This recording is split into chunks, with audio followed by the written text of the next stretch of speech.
Энэ бүх хар дарсан зүүд шиг явдал одоогоос 3 сарын өмнө тэр нэгэн аимшигт шөнө эхэлсэн юм. Би ажлаа тараад 10 дугаар хорооллын 70 дээгүүр гэртээ харих гээд алхаж явлаа. Ер нь манай 10 дугаар хорооллын 70 их эвгүй газар л та. Зөндөө хүн амны хэрэг хүчин хулгай дээрэм гарч байсан газар гэлцдэг. Тиймээс би жоохон айдастай эргэн тойрноо байн харан алхаж байлаа. Гэтэл нэг хөлийн чимээ миний ард яалтчгүй сонсогдоод байв. Хурдан алхсан ч миний ард нөгөө хөлийн чимээ сонсогдоод л байлаа. Би зориг гаргаад эргээд хартал сэжиг бүхий ганц эмэгтэй хүн.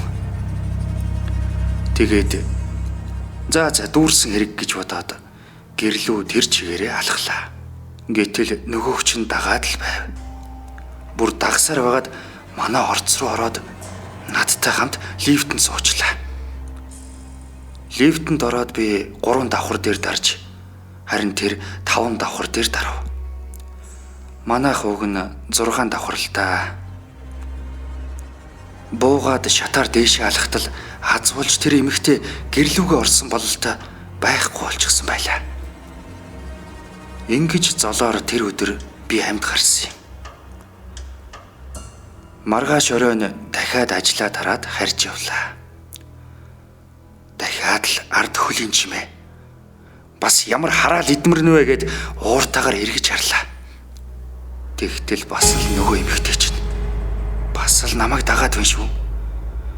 Өмнөх өдөр нь намайг зөндөө айлгсан болохоор одоо айсан гэдгээ мэдэгдүүлэхгүй тулд зориг гаргаад үг сольж үзэхээр шийдлээ. Сайн уу?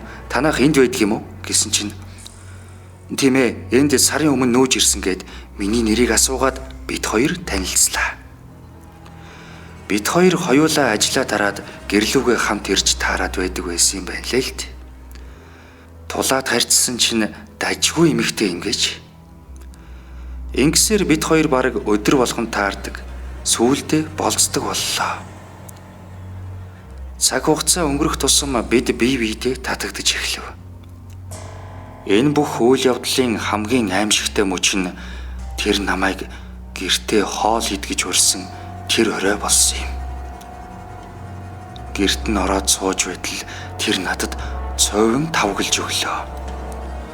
Би ч цовин дуртай гэлхүү шууд идэх гэтэл хамгийн аимшигтай нь тэр цовин байцаатай цовин байлаа.